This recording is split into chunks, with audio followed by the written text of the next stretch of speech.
தமிழ் சொந்தங்களுக்கு வணக்கம். இந்த ஜோதிட பயிற்சி வகுப்பு அல்லது புரிதலுக்கு உண்டான வகுப்பு அப்படிங்கிறது நான் அந்த நிலைக்கு நான் உயர்ந்துடலை அப்படின்னு நான் சொல்லி நம்புகிறேன். மற்றும் என்னுடைய இந்த நிலைக்கு, அதாவது நான் ஒருத்தவர்களுக்கு ஜோதிடம் சொல்லிக் கொடுக்கக்கூடிய அளவுக்கு என்னை பயிற்றுவித்த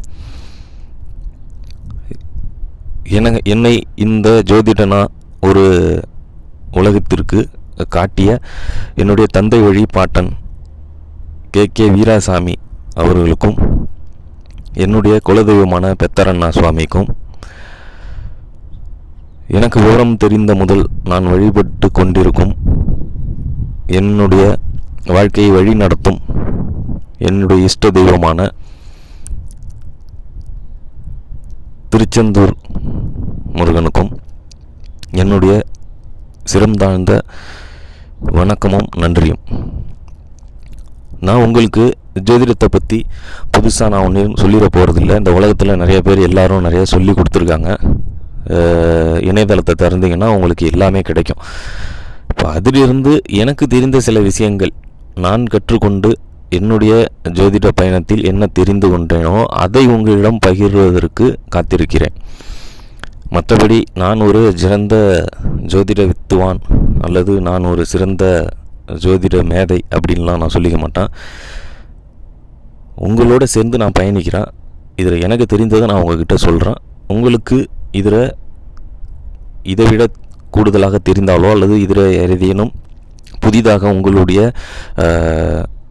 அறிவுக்கு எட்டினாலோ அதை கண்டிப்பாக என்னிடம் பகிரலாம். நானும் ஒரு ஜோதிட மாணவனாக இருந்து அதை நான் கற்றுக்கொள்கிறதுக்கு தயாராக இருக்கேன். இப்போது நம்ம இதை வச்சு தொடங்குவோம். அதாவது முதல்ல ஜோதிடம் அப்படிங்கிறது என்ன? ஜோதிடம்ங்கிறது ஒரு எதிர்காலத்தையும் நிகழ்காலத்தையும் கடந்த காலத்தையும் கணிக்கின்ற ஒரு கருவி அப்படின்னு வச்சுக்கலாம். அதற்கு நிறைய பேர் நிறைய விதிமுறைகளையும் வழிமுறைகளையும் கொடுத்துட்டு போயிருக்கிறாங்க. நாளைக்கு என்ன நடக்கும் அப்படிங்கிறது தெரியாது, அடுத்த வருஷம் என்ன நடக்கும்னு தெரியாது. அப்படி சில விஷயங்கள், தெரியாத விஷயங்களில் நம்ம போய் சிக்கிக்கிறத விட ஒரு அனுமானம் அல்லது ஒரு கணிப்பு, இதுதான் நடக்க போகுது அப்படின்னு சொல்லி, அப்போது அதுக்கு சில விதிமுறைகளும் வழிமுறைகளும் தேவைப்படுது. அந்த ஒரு இருள், நாளைக்கு என்ன தெரியுது, நாளைக்கு என்ன இருக்குது அப்படிங்கிறது தெரியலன்னா நமக்கு ஒரு கியூரியாசிட்டின்னு சொல்லுவோம், அல்லது ஒரு இருள் நிலை. அந்த விஷயத்தை தவிர்க்க வேண்டும், அதை புரிதலை ஏற்படுத்தணும் அப்படின்னு சொல்லிட்டு தான் அந்த இடத்துல ஒரு விளக்கு ஏற்றுனா ஒரு குறிப்பிட்ட தூரம் வரைக்கும் தெரியும் இல்லையா, அதுதான் ஒரு ஜோதிடம் அப்படிங்கிறது. ஒரு ஒளி கொடுக்கக்கூடிய இடம், அந்த ஒளி தெரிகிற வரைக்கும் கொஞ்சம் தூரத்துக்கு தெரியும், அதுக்கப்புறம் இருட்டாக இருக்கும். அதே தான் ஜோதிடம் அப்படிங்கிறது. நம்ம எந்த அளவுக்கு பார்க்குறோம் அப்படிங்கிறத பொறுத்து நமக்கு அந்த தெளிவு கிடைக்கும், பதிலும் கிடைக்கும். நம்ம கணிக்கக்கூடிய கணிதத்தின் அளவும் துல்லியமாக வரும். இது ஒவ்வொருத்தவங்களுக்கும் அவங்களுடைய அனுபவத்திலையும் அவங்க பயணிக்கக்கூடிய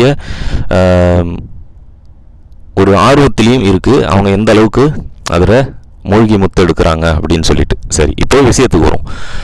ஜோதிடம் அப்படின்னு சொன்னால், நம்ம வானவெளியில், நம்ம பிறந்த போது நம்ம வானவெளியில் கிரகங்கள், கோள்கள்னு சொல்லுவாங்க, சிலர் கிரகங்கள்னு சொல்லுவாங்க. நம்ம விஷயத்துக்கு மட்டும் நம்ம சொல்கிறது புரிஞ்சால் போதும் அப்படிங்கிற வயசில் நம்ம கிரகங்கள்னு சொல்கிறோம். இப்போ கிரகங்கள் எந்த நிலையில் இருக்கோ அந்த கிரக நிலைகளை அப்படியே படம் பிடித்து எழுதுவது தான் ஜாதக கட்டம். 360 டிகிரி அப்படின்னு எடுத்துக்கிட்டோம்னா, அந்த 360 டிகிரியில் ஜாதகம் அப்படின்னு சொல்கிறது, நீங்கள் பிறந்தப்போ அந்த நேரத்தில் வானவியலில் எந்தெந்த கிரகங்கள் எந்தெந்த நிலையில் இருந்ததோ அதை அப்படியே படம் பிடித்து 360 டிகிரிக்கு எழுதுவது. வட்டமாக தான் எழுதணும், ஆனால் அது நம்ம புரியணும் அப்படிங்கிறதுக்காக சதுர வடிவில் எழுதியிருக்கிறாங்க. அதை 360 டிகிரியை 30 பாகங்களாக பிரித்து 0லேருந்து 30 ஒரு கட்டம், 31லேருந்து 60 ஒரு கட்டம், 61லேருந்து 90 ஒரு கட்டம், இப்படி 360க்கும் 12 பாகங்களாக பிரிச்சிருக்காங்க. அதற்கு ஒரு பெயரும் வச்சுருக்காங்க. அந்த நட்சத்திர கூட்டங்களை சேர்த்தா அந்த உருவ குறியீடு வர்ற மாதிரி. அந்த உருவ குறியீடுக்கு நிறைய காரணங்கள் இருக்குது, அதற்கே தனியாக பலன்கள் இருக்குது. அதை அடுத்தடுத்து தான் நான் சொல்கிறேன். இப்போது இந்த குறியீடு இட்டு 12 ராசி கட்டங்கள் அப்படின்னு சொல்லி கொடுத்துருக்காங்க. அந்த இடத்துல தான் நம்ம இந்த கிரகங்களை பார்க்க முடியும். அது வழியாக தான் இது நகர்ந்து போகும், அல்லது அந்த கிரகங்கள் நகர்ந்து போகிற வழியை இவங்க வந்து அப்படி உருவாக்கியிருக்காங்க. எப்படி வேணாலும் எடுத்துக்கலாம். அப்போது மேசம் அப்படின்னு சொல்லிட்டு முதலாவது ராசி கட்டமாக வச்சுருக்காங்க, முதலாவது வீடு. அப்போது ஏன் மேசம்தான் முதல்ல வரணும் அப்படிங்கிறதுக்கான பதில் எனக்கும் தெரியாது. உங்களுக்கு தெரிஞ்சால் இதற்கு தாராளமாக சொல்லலாம். மேசம் முதலாவது வீடாக வச்சுருக்காங்க. அப்போ மேசம் அப்படின்னு சொன்னால் அதற்கு ஒரு குறியீடு வச்சுருக்காங்க. அந்த இடத்துல ஒரு கிரகம் இருக்கும்போது இப்படி செயல்படும் அப்படின்னும், ஒரு சில கிரகங்கள் அந்த இடத்துல வலு இழக்கும், ஒரு சில கிரகங்கள் வலு பெறும் அப்படின்னும், அந்த கிரகத்துக்கு சில காரணிகள் தன்மைகள் கொடுத்துருக்காங்க. அந்த கிரகங்களுடைய காரகத்துவம்னு ஒன்று கொடுத்துருக்காங்க. ப்ளஸ் அந்த மேசம் அப்படின்னு சொன்னால் அந்த மேசத்தில் அதனுடைய தன்மைகளை கொடுத்துருக்காங்க. அது ஒரு நெருப்பு ராசி கட்டம் அப்படிங்கிற மாதிரியும், அது ஒரு சர ராசி கட்டம் அப்படின்னு சொல்கிற மாதிரியும், அது ஒரு ஆண் ராசி கட்டம் அப்படின்னு சொல்கிற மாதிரியும், இப்படி பஞ்சபூத தத்துவத்திலையும் அடிப்படையில் கொடுத்துருக்காங்க. அந்த ராசி கட்டம் என்ன வேகத்தில் இருக்குது அப்படிங்கிறதையும் கொடுத்துருக்காங்க. அந்த ராசி கட்டத்தில் எந்தெந்த கிரகங்கள் வலு இழக்குது, எந்த கிரகங்கள் உச்சம் பெறுது, எந்த கிரகங்கள் ஆட்சி பெறுது, அந்த ராசி கட்டம் எந்தெந்த கிரகங்களுக்கெல்லாம் நட்பாக வருது அல்லது நண்பனாக வருது, எந்தெந்த ராசி கிரகங்களுக்கு அது வந்து பகைவனாக வருது அப்படிங்கிற அளவுக்கு அதில் பிரித்து கொடுத்துருக்காங்க. இப்படி ஒவ்வொரு ராசி கட்டத்திற்கும் நம்ம பார்க்கலாம். அப்போது இந்த 360 டிகிரி அப்படின்னு சொல்கிறத 12 பிரிச்சிருக்காங்க. 30 டிகிரியாக ஒவ்வொரு ராசி கட்டத்திற்கும் ஒரு குறியீடு கொடுத்துருக்காங்க. அந்த குறியீடின்படி அப்படியே துல்லியமாக நடக்கும். ஒவ்வொருத்தவங்களுக்கும் அவங்கவுங்க இந்த ராசியில் இந்த கிரகம் நின்னா அப்படிங்கிற மாதிரி எடுத்திருக்காங்க. இப்போ இது வந்து ஒரு அடிப்படை புரிதல்கள். இதற்கு அடுத்தது அப்படின்னு சொல்லி பார்க்கும் பொழுது, சரி ஒருத்தவங்களுக்கு என்ன கிடைக்கும், என்ன நடக்கும், அவங்களுடைய குணாதிசயங்கள் இப்படிலாம் இது வந்து தெரிஞ்சுக்கலாம். அதற்கு அப்புறம் அப்படின்னு சொல்லி பார்க்கும் பொழுது, சரி இந்த குணாதிசயங்கள் இப்படி நடக்கக்கூடிய ஒருத்தவங்க எதிர்காலத்தில் எப்படி நடந்துப்பாங்க, அவங்க சந்திக்கக்கூடிய பிரச்சனைகள் என்ன, அவங்க வந்து எப்படி எதிர்கொள்ள போகிறாங்க, ஒவ்வொரு விஷயத்தையும் அவங்களுக்கு என்னென்ன கிடைக்கணும்னு இருக்குது, என்னென்ன கிடைக்கக்கூடாதுன்னு இருக்குது, அவங்க என்ன காரணத்துக்காக ஃபஸ்ட்டு அவதரித்தாங்க, அவங்க என்ன விஷயத்தை அனுபவிச்சே தீரணும், கர்மா அப்படிங்கிறதெல்லாம் என்ன அப்படிங்கிறதெல்லாம் அந்த ஜாதக கட்டத்திலேருந்து தெரிஞ்சுக்கலாம். அது ஒன்று ஒன்றா நான் சொல்லித்தர போகிறேன். மறுபடியும் நான் சொல்கிறேன், நான் ஒரு ஜோதிட மாணவன் தான். எனக்கு தெரிந்த விஷயத்தை உங்களுக்கு சொன்னால் அது பயனுள்ளதாக இருக்கும், அது இன்னும் 4 பேருக்கு சென்றடையும். எவ்வளவோ மூட நம்பிக்கைகள், எவ்வளவோ விஷயங்களை இப்போவுமே வந்து பின்பற்றிருக்கக்கூடிய இந்த காலத்தில் என்னால் முடிந்த ஒரு ஜோதிடத்தை விளக்கி சொல்லக்கூடிய பதிவாக தான் நான் இதை பார்க்குறேன்.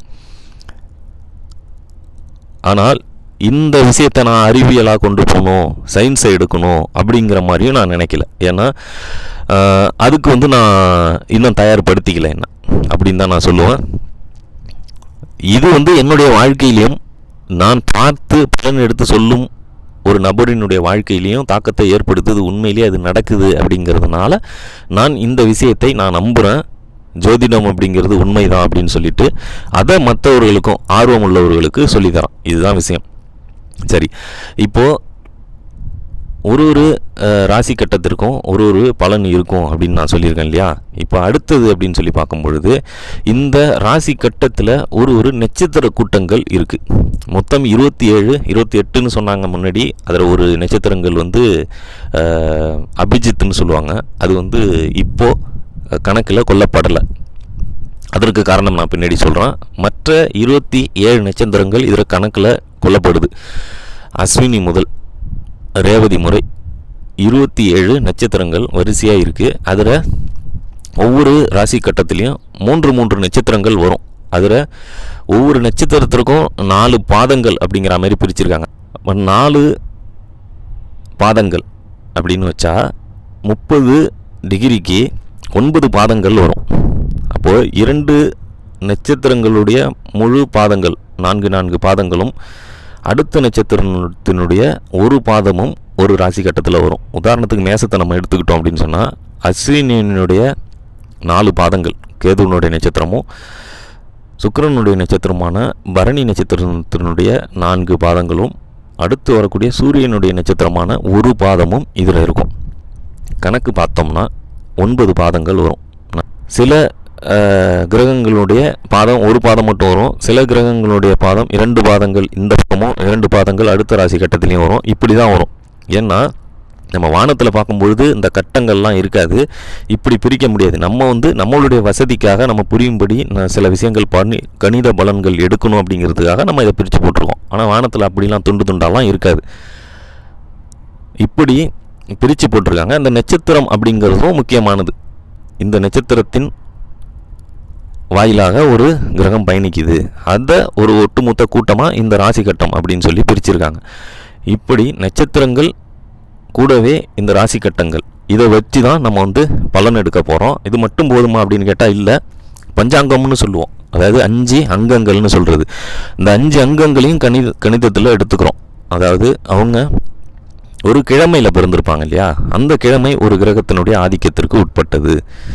அதாவது ஞாயிறு முதல் சனி வரைக்கும் இருக்கக்கூடிய கிழமைகள், எந்த கிழமைகளில் அவங்க பிறக்கிறாங்க அப்படிங்கிறதும் ஒரு விஷயங்கள் பலனாக எடுக்க வருது. அடுத்தது அப்படின்னு சொல்லி பார்க்கும்பொழுது அவங்க பிறந்த திதி, சூரியனுக்கும் சந்திரனுக்கும் உண்டான இடைவெளியை வச்சு திதி கணக்கிடப்படுது. சந்திரன் பூமியை சுற்றி வந்தாலும் சூரியனுக்கும் சந்திரனுக்கும் சில நிகழ்வுகள் இருக்குது. அதாவது திதின்னு சொல்லுவோம், வளர்பிறை தேய்பிறை இருக்கு இல்லையா, அதை தான் நம்ம சொல்கிறோம். அமாவாசையிலிருந்து பௌர்ணமி வரைக்கும் உண்டான விஷயத்தில் வளர்பிறை திதி அப்படின்னு சொல்லுவோம் ஒவ்வொரு நாளும். அதே போல் வளர்பிறையிலிருந்து, அதாவது பௌர்ணமியிலிருந்து திரும்பி தேய்பிறை வரைக்கும் வர்றதில் தேய்பிறை திதி அப்படின்னு சொல்லியும் வச்சுருக்கிறோம்.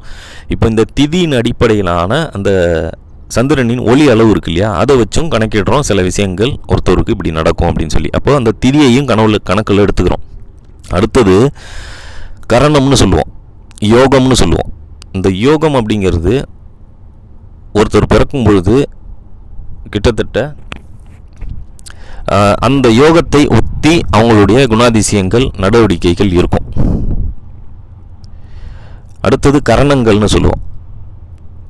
கரணங்கள் அப்படின்னு சொல்லி பார்க்கும் பொழுது அந்த கரணங்களின் அடிப்படையிலையும் ஒருத்தவங்களுடைய குணாதிசயங்களும் நடவடிக்கைகளும் இருக்கும். யோகத்தில் பாதி தான் கரணம் அப்படின்னு வச்சுப்போம். இப்போ இதெல்லாம் நீங்கள் பஞ்சாங்கத்தில் எடுத்து படித்து பார்க்கும்பொழுது இது இன்னும் தெளிவாக புரியும். நான் எவ்வளவு சொன்னாலும் கொஞ்சம் கடினமாக இருக்கும் அப்படிங்கிற மாதிரி வரும். இப்போ அந்த பஞ்சாங்கத்தில் இந்த விளக்கங்கள் இருக்கும். இப்போ நான் பஞ்ச அங்கங்கள் அப்படின்னு சொல்கிறதுல முதலாவது வாரம், திதி. சரியா, வாரம்ங்கிறது இந்த ஞாயிறுலேருந்து சனின்னு வச்சுங்க. அடுத்தது திதி, வளர்பிறை தேய்பிறை, இந்த திதி கணக்கு.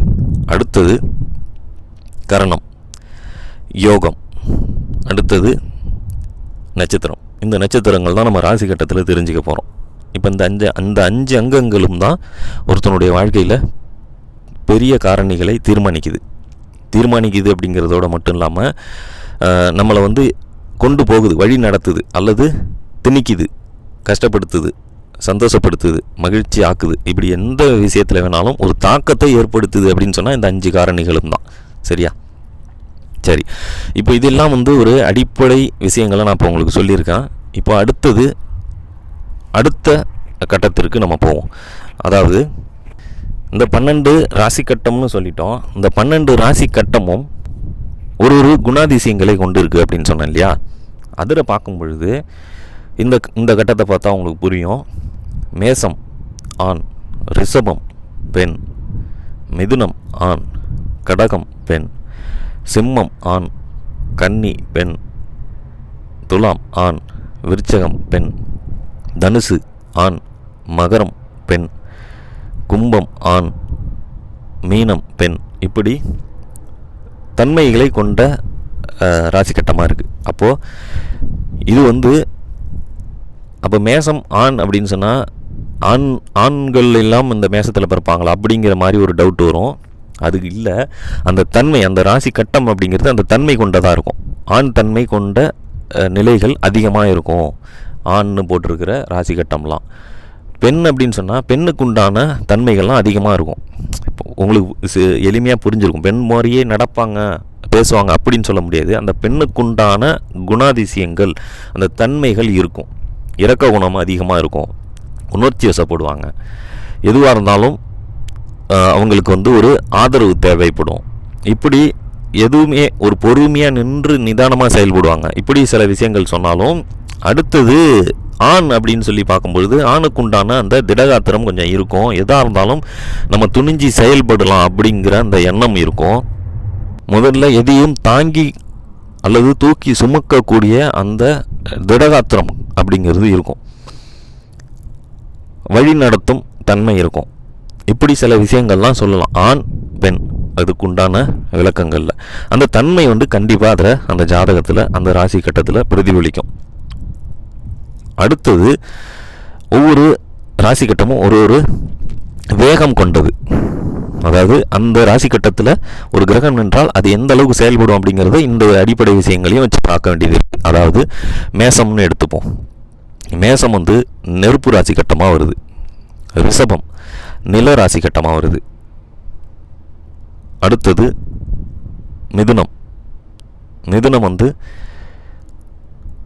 காற்று ராசி கட்டமாக வருது. கடகம் நீர் ராசி கட்டமாக வருது. இப்படி ஒன்று நான் போட்டிருப்பேன். இப்போது நெருப்பு ராசி கட்டத்தில் ஒரு கிரகம் இருக்குது அப்படின்னு சொன்னால் அந்த கிரகத்தினுடைய தன்மையும் தனியாக இருக்குது. அந்த கிரகத்தினுடைய காரகத்துவங்கள் அப்படின்னு சொல்லி தனியாக அடுத்தது பார்ப்போம். ஒரு கிரகம் ஒரு காரகத்துவத்தில் இருக்குது அப்படின்னு சொன்னால் அந்த காரகத்துவம் கொண்ட கிரகம் நெருப்பு ராசி கட்டத்தில் நின்றால் என்ன மாதிரியான பலனை தரும் அப்படிங்கிறது ஒரு விஷயம். எப்படி இருக்கும் அப்படின்னு சொல்லிட்டு இப்போ அடுத்தது நில ராசி கட்டம். நில ராசி கட்டத்தில் ஒரு கிரகம் நின்றால் அந்த கிரகம் என்ன தன்மை அப்படிங்கிறதும் இந்த ராசி கட்டத்தில் அந்த கிரகம் நின்றால் என்ன மாதிரியான பலனை கொடுக்கும் அப்படிங்கிறதும் வித்தியாசம் இருக்குது.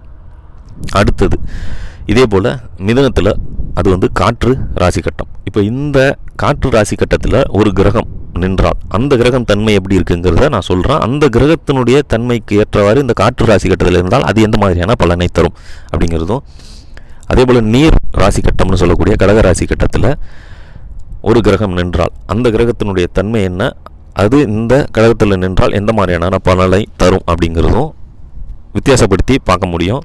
அதிலிருந்து பலனை துல்லியமாக எடுக்க முடியும். இதெல்லாம் லக்னம் கண்டுபிடிப்பதற்கு முன்பே நான் சொல்லவிருப்பது, அதாவது ஒருத்தவங்க இன்னும் லக்னம் இன்னும் ராசி அப்படிங்கிறது இல்லாமல் ஒரு கிரகம் இந்த ராசி கட்டத்தில் நின்றால் இப்படி தான் பலன் தரும் அப்படின்னு ஒரு விதி, அது துல்லியமாக நடக்குது. அதற்கு உண்டான அடிப்படை சில விஷயங்களை தான் இப்போ நான் சொல்கிறேன். இதுபோல் 12 ராசி கட்டத்திற்கும் நான் எழுதியிருப்பேன். அதாவது நெருப்பு, நிலம், நீர், காற்று, இந்த 4 தானே இருக்குது. இன்னொன்று எங்கே பஞ்சபூதங்கிறதுல ஒன்று காணுமே அப்படின்னு கேட்டால் ஆகாயம். அந்த ஆகாயத்தில் தான் இது எல்லாமே இருக்குது. சரியா? அதன் அடிப்படையில் பஞ்சபூதங்களும் அடங்குனது தான் இந்த ஜோதிடம் அல்லது இந்த விண்வெளி அல்லது இந்த கிரகங்கள் எல்லாமே பஞ்சபூத தத்துவத்தின் அடிப்படையில் செயல்படுது அப்படின்னு வச்சுப்போம். அடுத்தது இந்த ராசி கட்டங்கள்லாம் இருக்கு இல்லையா, அதற்கு ஒரு வேகம் இருக்குது. ஒரு வேகம் அப்படின்னு சொல்லி பார்க்கும் பொழுது இப்போது அதற்கும் ஒரு விளக்க கட்டம் காட்டணும் அப்படின்னு சொன்னால் இந்த மேசம் அப்படிங்கிறது சரராசின்னு சொல்லுவோம். சரம் அப்படின்னு சொன்னால் நகர்ந்து கொண்டே இருக்கக்கூடியது அல்லது வேகமாக இருக்கக்கூடியது. அடுத்தது ஸ்திரம்னு சொல்லுவோம். ஸ்திரம்னா அப்படியே நிலையாக நிற்கக்கூடியது அப்படிங்கிற மாதிரி இருக்கும். கொஞ்சம் நிதானமாக செயல்படக்கூடியது அப்படின்னு வச்சுக்கலாம். இப்போது ஸ்திரம் அப்படின்னு சொல்லி பார்க்கும்போது அது ரிஷபமாக வரும். அடுத்து வரக்கூடிய மிதுனம் அப்படிங்கிறது உபயம், அதாவது இரண்டும் கலந்தது அப்படின்னு வச்சுக்கலாம். நிதானமாக செயல்படக்கூடியது, தேவையான நேரத்தில் வேகமாக செயல்படக்கூடியது அப்படிங்கிற மாதிரி. அடுத்தது கடகம்ங்கிறது சரமாக வரும். சிம்மம் அப்படிங்கிறது ஸ்திரமாக வரும். கன்னிங்கிறது உபயமாக வரும். இப்படி 12 ராசி கட்டத்திற்கும் சரம், ஸ்திரம், உபயம் அப்படின்னு கொடுத்தாச்சு.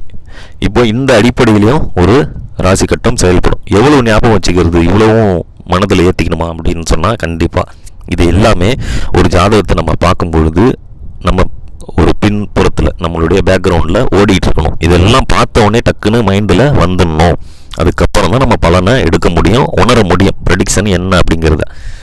அப்போது இதெல்லாம் முதல்ல நம்ம மனப்பாடம் பண்ணணும், அல்லது இதெல்லாம் பார்த்தோன்னே தெரிஞ்சுக்கிற அளவுக்கு நம்ம ஞாபகப்படுத்தி வச்சுக்கணும். இப்போது இதை தெரிஞ்சு வச்சுக்கிட்டு இது மட்டும் போதுமா அப்படின்னு கேட்டால் இதற்கு அடுத்த சில விஷயங்களும் இருக்குது. இப்போ இதெல்லாம் ஒரு அடிப்படை விஷயங்கள் அப்படின்னு சொன்னால் இப்போ இந்த முதல் பயிற்சி வகுப்பினுடைய முதல் பாகம் அப்படிங்கிறது இதோட முடிவடைப்போம்.